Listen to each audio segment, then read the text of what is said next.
pollution. Is it as bad as I've heard? Yeah, it's no, it's worse.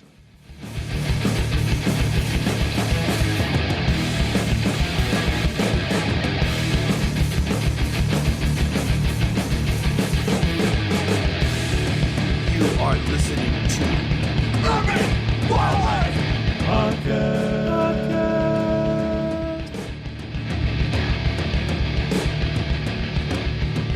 Hey, podcast listeners.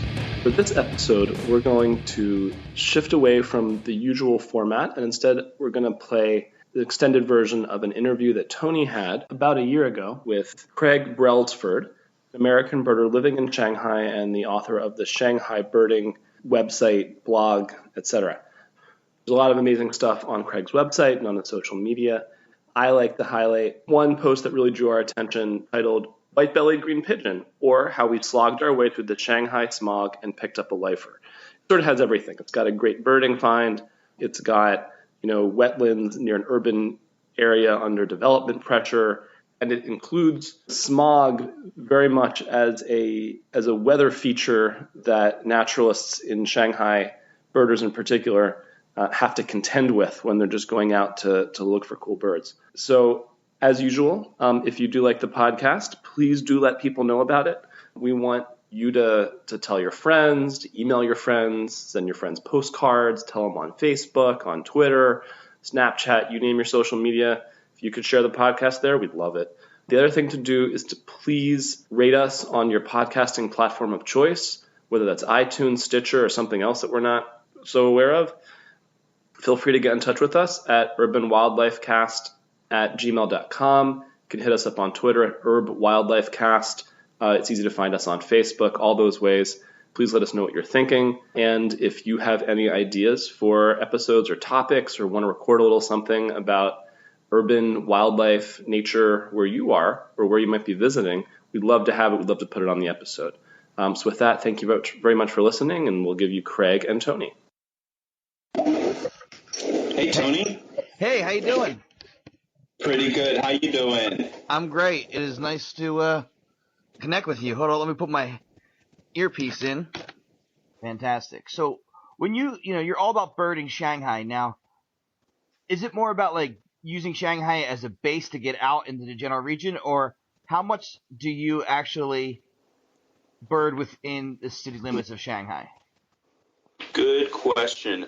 If you look at my year in review, you will see the owl and the crane thing that I talked about. You will see that my wife, who is my constant companion, we're always together, and I noted 650 birds in the world last year. Of those, 227 were within the city limits of Shanghai, more than a third. So that sort of gives you an indication of how much time we're spending in Shanghai. We are very much interested in the idea of urban birding, and especially in what is, by some measures, the largest city in the world, Shanghai. I love Urban Wildlife Podcast because you guys have the same basic concept as I, which is to see how birds manage in an urban environment. That being said, Shanghai is a major transportation hub, and we do not limit ourselves to Shanghai. We look at ourselves as a major metro newspaper, for example, like the New York Times or something. The New York Times focuses on local stories, but it also has a national section. In a city as big as Shanghai, we don't limit ourselves to Shanghai, but we consider all of China to be, of interest. Yeah, I kind of roll the same way, where yesterday, Billy and I, we biked up all the way to, well, it wasn't even that far, but 10 miles or so. Philly's, not as big as Shanghai, but Philly's still a huge city. Yes. So we rode 10 miles, and we weren't even near the edge of the city yet. But we rode up to the industrial area, birding at a sewage treatment plant and on the docks. And then today, I hopped in a car, and we went down to Cape May to chase a varied thrush. Oh, okay. So that's how, I roll the same way, where I spend a lot of time in Philly, but we often leave the city and bird the greater region. Right. How can you not when Cape May is in your backyard? Yeah, exactly. And Shanghai is deceptive in a way because China organizes some of its huge urban areas into kind of city province types, like Washington, D.C., for example, only much bigger. So Shanghai City, the municipality, is actually the size of Delaware. You're probably familiar with Delaware. It's about the size of Delaware, but it's got 25 million people in it. But even with 25 million people in it, there are clear urban areas and suburban areas. So when we say we're birding in Shanghai, we're not always birding with skyscrapers right next to us. We're in officially the city of Shanghai, but we're out on the coast where the horizons are broad and there aren't so many skyscrapers. But we also do a lot of birding in the inner city parks on the Huangpu River, for example, where gulls can mass in their hundreds. Just so you know, Shanghai is not only big in population, but it covers a large area, and some of those areas are not what you'd think of as inner city.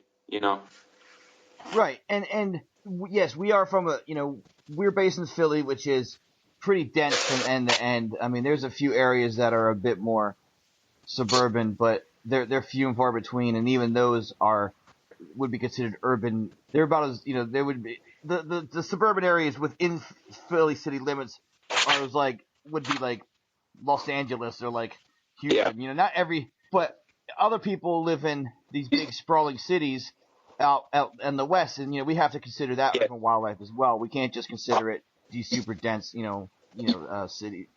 like Philly or Shanghai or New York City. Right. So that's awesome. So tell me about the climate of Shanghai. Unfortunately, I'm not as up on China's geography as I think I should be. Right. I've been to Hong Kong, but I haven't been birding mainland China. So could you tell me a little bit about and also for our listeners, is what kind of climate is it? What kind of so they have more an idea. It's a bit more. We're at 31 degrees north latitude here. I believe that's about the same as Georgia, something like that. You get a lot of rain here, a lot of cloudy weather, and a lot of effects from the sea. There are occasional typhoons, hurricanes, and things like that. We are considered to be in the south. We are, Shanghai is on the Yangtze River. It's just south of it, and the Yangtze River is traditionally considered to be the dividing line between North and South China. It's the mouth of the Yangtze River, one of the great rivers of the world, sort of like the Mississippi. And before it was dammed up, the Yangtze would deposit tons of silt. In fact, one of the main birding areas in Shanghai City, Chongming Island, is nothing but a huge sandbar. And it was formed by the Yangtze River only about 1,000 years ago. So tons of silt wash into the sea. The sea around here is a natural brown color. It is not, like Florida, where you can go diving and stuff like that. It's naturally muddy. It's a muddy area out on that coast because you've got the Yangtze traditionally dumping tons and tons of silt every day. So we are on the east coast of China. We are on the East Asian Australasian migratory flyway that extends from Alaska all the way to New Zealand, and that makes Shanghai a very exciting place to be, and Shanghai and nearby places a very exciting place to be during migration season. You can get 100 birds in a day in the Shanghai area. And as I said, we accumulated 227 in Shanghai alone this past in 2015. So it's well positioned on the east edge of Eurasia. Yeah, and it's south, so we get more wintering birds. Many birds do winter here too. It's just, I like to insist that this is a green city. And I like to tell Chinese friends of mine that, that's an aspect of Shanghai. Whether they listen to that is another thing. But at least I tell them, look at the natural heritage of this city. It's pretty big, pretty powerful. Is there much of a homegrown birding scene in Shanghai? Well, it depends on what you compare it to. If you compared it to the United States, Western countries, Britain, Sweden, where there's a high penetration of birding into the common culture, I would say no. We've got, there's 25 million people in Shanghai city. That's the equivalent of a mid-sized European country. If there was anything even close to the interest among those 25 million people as there is, say, among the 320 million people in the United States, then the Shanghai Birding Club would have 10,000 members or something or more. Right. But it certainly does not. I don't even know the direction things are going in. I wouldn't even say that I'm positive that in 25 years there's going to be a big birding community in China. I cannot say that. There's no indication either way. But right now, the young people generally don't have enough time to do those sorts of things. And older people sometimes do. And what is more popular in China is bird photography, where usually men age 50 or over either retire or are semi-retired, and they go around with big cameras and photograph birds. But it's not really birding. It's just Right. there's a setup or somebody found an owl and there's 50 photographers taking a picture of an owl, as happened a few months ago, things like that. So Yeah. it's not a very big birding community, but there are birders. There are birders, Chinese, and there's a very big foreign community here in Shanghai. In the hundreds of thousands, it's probably a couple of 100,000 foreigners living here. And so there is a little bit of activity among the foreigners. And that leads to another little topic here, which is so interesting about China, which is that it's so underbirded. You can actually discover things, brand new things. The thing about birding in the States is, so for example, I'm in Texas and I couldn't tell whether it was a western meadowlark or an eastern meadowlark, right? But we were at Padre Island National Seashore, and I said to Elaine, but we're going to find out in about 10 minutes. We drove to the ranger station, started talking. 3 rangers are facing me, and they all tell me it was a western meadowlark. I mean, it was like that simple, that easy. You're going to get your answer. In China, you have a lot of bewildering moments, but on the other hand, you can make discoveries. You can, so for example, few or no people have ever found 227 species in the city limits of Shanghai in 1 year, as Elaine and I did this past year, 2015. So there's a little bit of a pioneering feeling here, which is fun, even though it's difficult.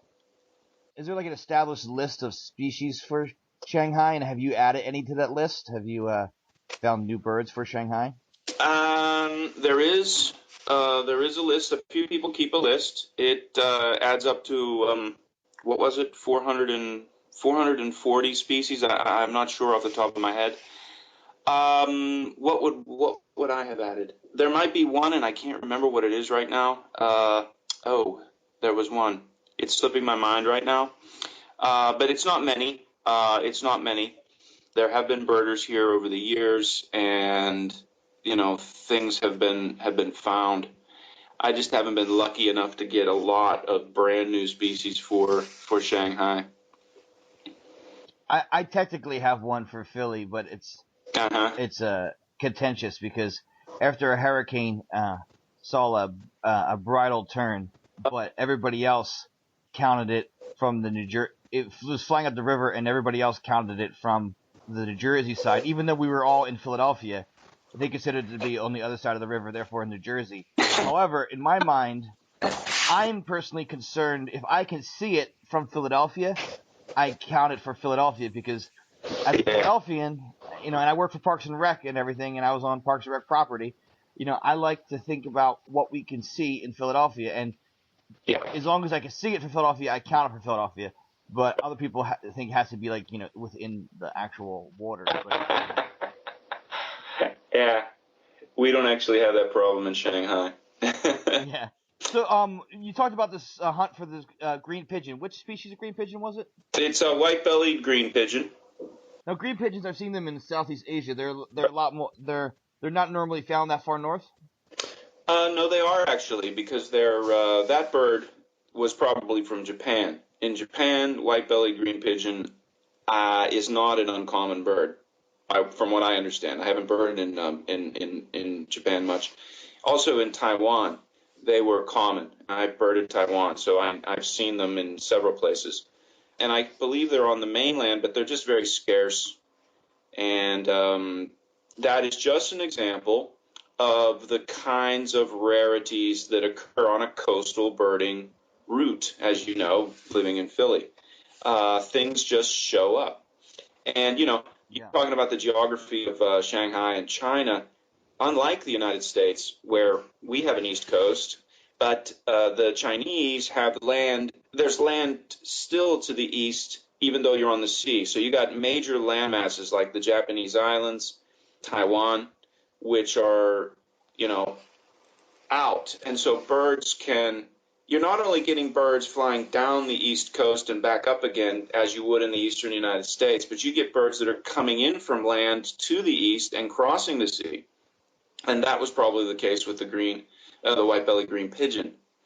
And it's certainly not the only one. We had Japanese scops owl at this place called Nanhui, which is southeastern Shanghai City on the coast.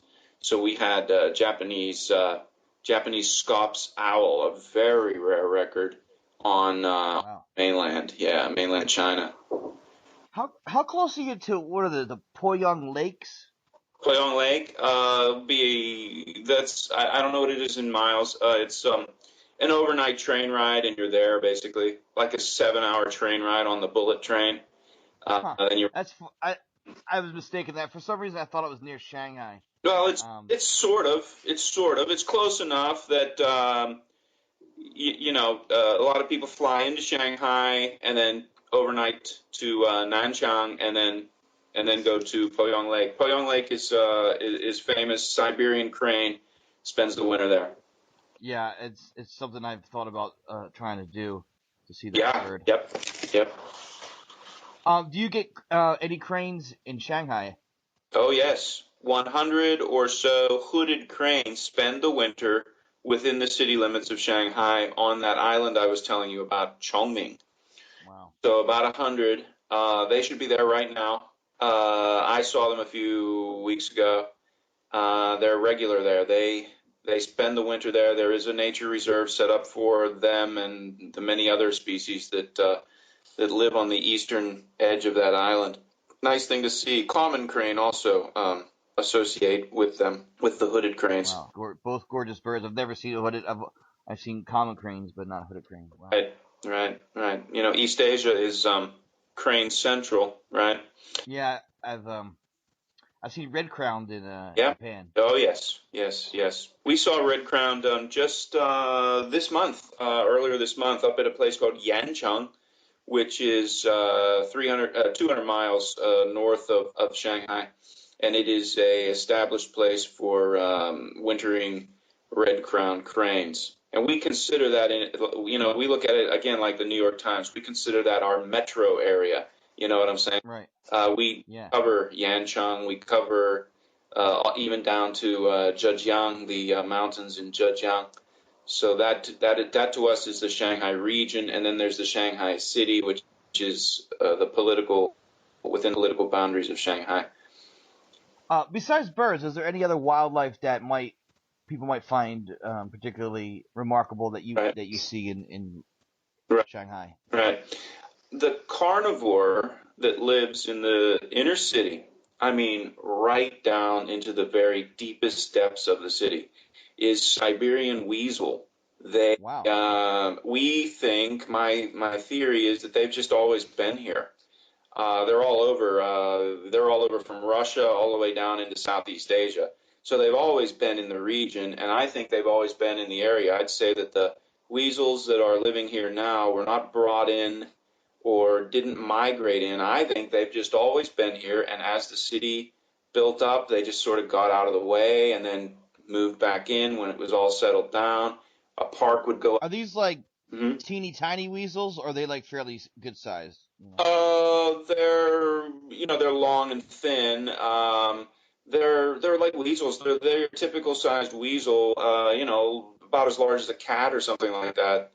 Oh, really? Wow. Yeah, because Yeah, I've seen like short-tailed weasels, and they're like, I mean, they're tiny. They're yeah. they're like they're probably like a chipmunk, like a long, thin chipmunk, size. Yeah, Siberian weasel would be the one thing that comes to mind. Now, there have been reintroductions. I think we talked about this. Chinese water deer have been reintroduced to a park with plenty of forest up in the Pudong area of Shanghai. But those were animals that were basically wiped out and then brought back from some other area. And they've been there for years, maybe 5 or more years, and they're doing okay. Well, I mean, as far as I know, because every time I go, I scare one up. And Nice. there was an experiment with raccoon dogs, a very interesting animal. Raccoon dogs. Billy is obsessed with raccoon dogs, so Yeah, yeah. he'll be very pleased. Yeah, somebody put raccoon dogs in another park, but I've never seen them and I don't know how well they're doing. The animals that could be here but are not would be amazing animals like Yangtze River alligator, the only other species of alligator in the world besides the American alligator. I've only seen them in zoos. I just don't think they live. They don't live in Shanghai City, that's for sure. And then there was the Yangtze River dolphin, which is almost certainly extinct, just wiped out, gone. And if you look at the Yangtze River when you cross any of the bridges, you'll see why these animals wouldn't be living there. It's a highway. On any given day, you go across the bridge, linking Shanghai with Jiangsu, and you're going to see 50 large vessels in the river. And it's smog everywhere. Smog everywhere. So Yeah. Can you talk about the air yeah, pollution? yeah. Air pollution. Is it as bad as I've heard? Yeah, it's no, it's worse. Wow. Yeah, it's hard to imagine what it's like until you've actually been here and lived in it. There's a website called aqicn.org that you could check. It has reliable air pollution indexes for most of the world. And like the other day, I was looking at my hometown down in Florida, and the AQI was 25. And on that same day in Shanghai, it was 200. Very unhealthy, and it affects everybody, but some people worse than others. And yeah, in your email, you talked about the effect on birding. When you're birding in Shanghai energy, then you're exposed to the same exact air that anybody living in the urban area would be exposed to, and it's a true hazard, especially if you're out, 8 hours birding. You'll have Yeah. at least I will have a headache at the end of the day. Wow. And however, we've got air purifiers in the house, so when you get back home, you have the clean air of your house, but it is tough.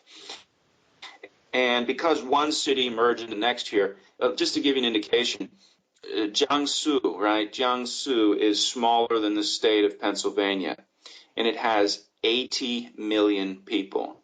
It's about, Wow. I think, Shanghai, Jiangsu is maybe 4/5 the size of Pennsylvania in size, maybe less, and it has 80 million people. I think Pennsylvania has like 10 or 12 million people, and I'm from Pittsburgh originally. I'm sure you and I probably thought growing up that Pennsylvania was one of the more populous states of the United States, right? Yeah. They got 80 million people, and Jiangsu alone, which is just north of Shanghai, Jiangsu alone has a GPP, a gross provincial product, 1/3 that of India. 1/3 that of India. So India, with its billion people, only has 3 times the GDP of Jiangsu. So it's a total economic powerhouse with people packed in and very economically active and productive. So you can, and plus they lack the culture of conservation. They just don't have it. So you can imagine what's being spewed out into the air in Jiangsu alone. Then you add another 25 million here in Shanghai, and another 60 million in Zhejiang. You're approaching half of the population of the United States right there in just three rather small jurisdictions, and all of it is pumping out air pollution, water pollution, you name it. It's weird. I have asthma, Yeah. but yet I am so intrigued by what you tell me that I feel like I need to go and experience it for myself, despite probably being in a state of discomfort the whole time. Uh-huh. You may well be, but everybody has a different reaction. It's interesting. Only this year have I had bad reactions. I was very sick around New Year's Day, and that's because we had lived without air purifiers for years. But then I said we have to have air purifiers, and that helped because as bad as the air is outside, when you get home, you do have good air. But because I hadn't had such bad reactions in my previous years here, I never used purifiers.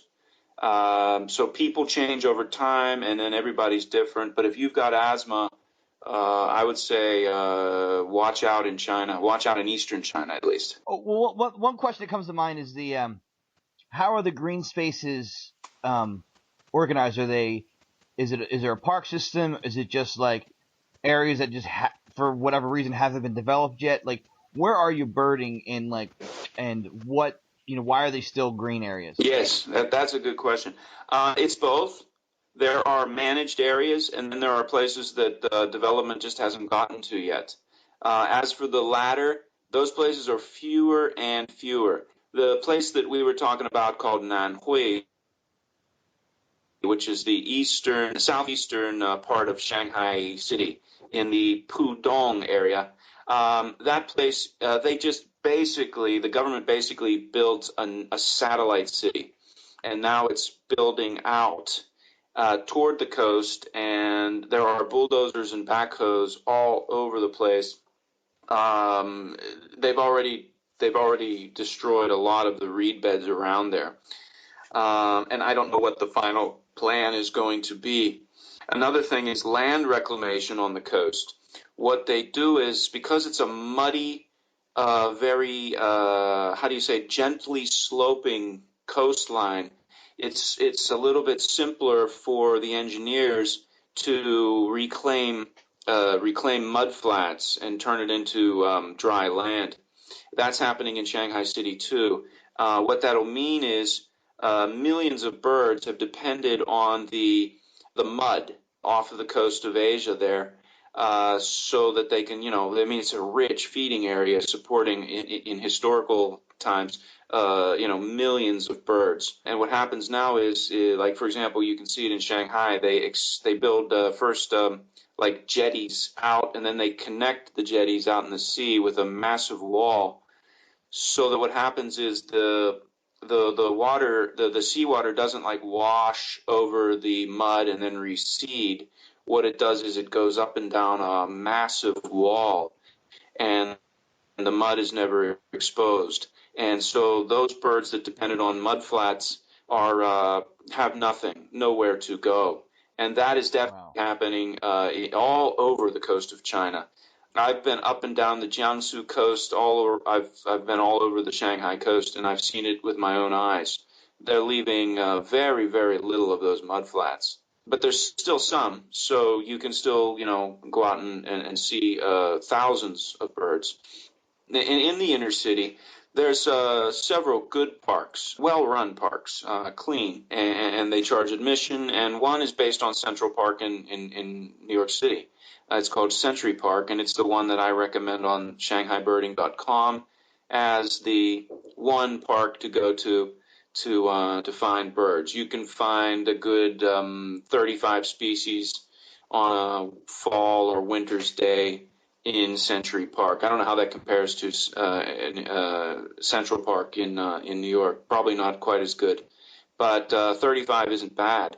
And you get migrants and you get winter visitors, and that is very interesting, especially if you're unfamiliar with Asian or Chinese birds. That's a great place to begin. It's fine, really. The inner city parks work. They work just like inner city parks in other major major urban areas. You get a lot of passerines, and it's a good place. Yeah, and then there's always a chance of something, interesting showing up in migration. Yeah, sure. Like Japanese robin showing up in Century Park a few years ago. Varied tit had a eruption. They spilled over probably from Korea, northern China, and they came all the way down to Jiangsu and Shanghai, and were in all the Shanghai parks, and that was in 2012, and then they haven't been back since, or I haven't seen them since. You get things like that because you're on the coast. You get these unusual birds like fairy pitta in Yeah. Gongqing Park, the beautiful multicolored bird. It just showed up in a park in Gongqing. We had northern goshawk in that park. I just said Gongqing, one of the major parks in the urbanized part of Shanghai. Yeah, right there. If you're just coming to Shanghai, you don't know much about the birds of China. Those are great places to begin, and you won't really be disappointed. The disappointment comes in when you go out to the coast and you see that, something like 99% of it is going to be affected in some major way by man, and so little of it is being preserved, and it's going to have such a huge effect on those birds that, again, some of them fly all the way from Alaska, those godwits, bar-tailed godwits, flying from Alaska all the way, in some cases, to New Zealand. Well, imagine if it was like Interstate 95, right? And you want to get from Maine to Florida, but the area around, midway down, like say around D.C., is full of landmines. You know what I'm saying? Yeah, exactly. That's what it's like for these birds. When you're up in Alaska, Siberia, things look pretty much the way they've always looked for thousands of years. But when these birds get down to Jiangsu and Hebei and Shanghai, Zhejiang, and then they need to run through that. They're not adapted for that. They're adapted for, I mean, they can fly for, days on end, but still, when they need that rest, they're not getting it. And so, numbers are dropping. If you look at the, what's that website, the IUCN, recently there have been a lot of upgrades, or is it downgrades, of many birds, like birds that were threatened. Birds that were near threatened went to threatened. Birds that were threatened went to endangered. The trend is all downhill. And a lot of that is because of things you can see right in the city limits of Shanghai. You look out, you see them reclaiming land. You see them building golf courses right on top of the sea, which is not even a beautiful view because it's brown. And then you understand why the waders, the shorebirds of the world, of East Asia, are having so much trouble. It's to a large extent because of what's happening on the China coast. And you can see that from this city, Shanghai. Wow, that is, it's kind of sad to end on this depressing note, but Yeah. in terms of the podcast, I don't think I've really even thought about this before, because waders, they breed in these unbelievably remote places. Right. These shorebirds, we call them shorebirds in the U.S. and Yes.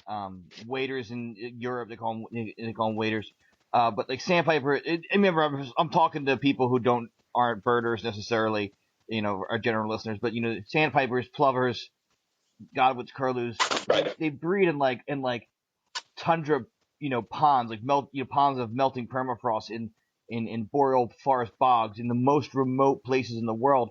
But they winter, they need mud flats, so they winter, almost exclusively along the coast, and Right. that is where so much urban development happens. So it's amazing how this bird that breeds in the most remote places in the world can be so affected by urbanization. Exactly. And well, I hate to end on a depressing note, but that just shows that we try to make this podcast more about celebrating urban wildlife, but we can't sugarcoat the issues, and we also want to make sure that comes across as well. Well, but if you want the positive thing, Tony, is the positive thing is that it is such a rich part of the world.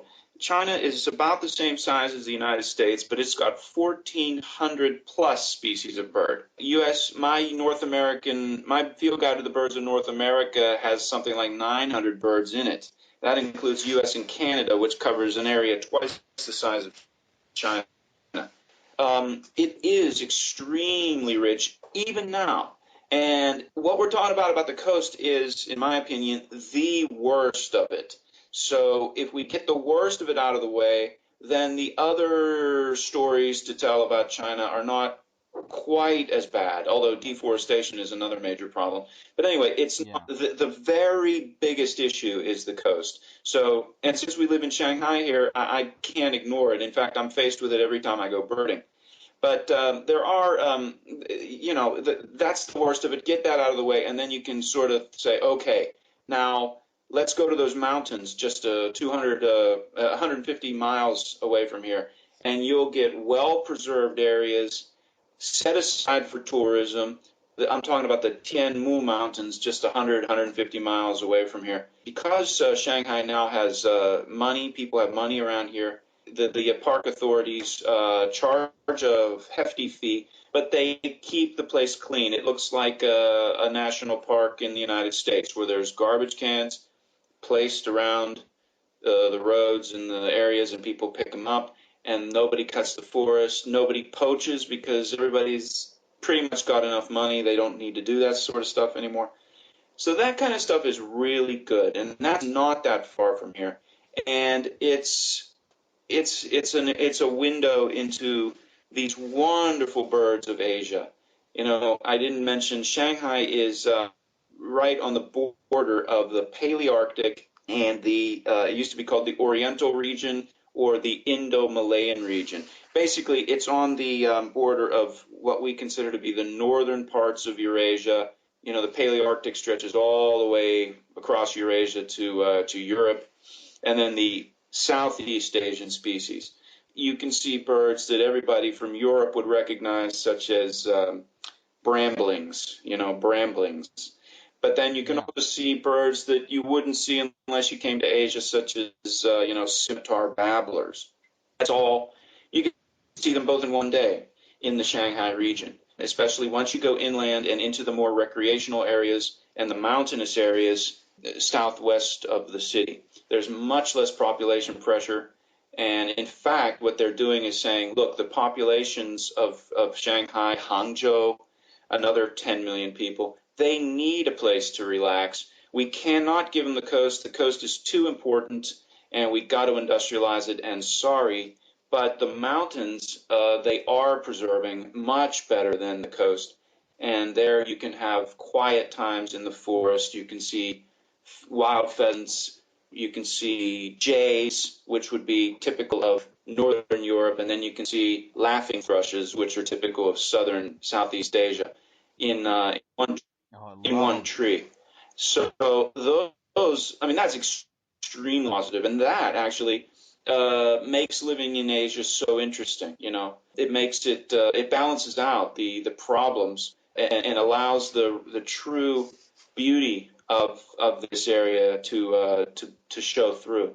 And it is endlessly fascinating. That is what I tell people. I say, yeah, China has its problems, but it's never boring over here. And I'm talking about the birds.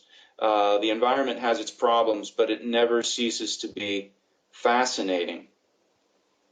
Well, that is the way to end it, with a nice positive message. And I gotta say, you've been a fantastic interview. I've been enthralled, and I hope the non-birders are as well, but I think they will be. We'll put a link on our website and everything. But tell them how to find your blog and everything. It's Shanghai Birding, one word, .com. ShanghaiBirding.com, and the motto of the website is "Birding News from Earth's Largest City." Fantastic! I really thank you so much.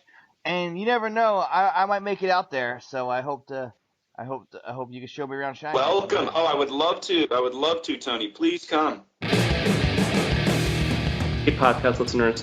Thanks for checking out this episode featuring an interview between Tony and Craig Brelsford of Shanghai Birding.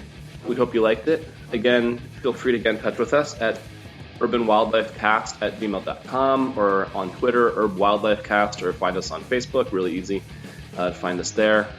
Please let us know what you think of the podcast, any ideas you might have for future episodes or topics. Please do share the podcast if you like it with all your friends, family, anyone you know who loves nature and loves cities. And we look forward to talking to you soon. Thank you very much for listening.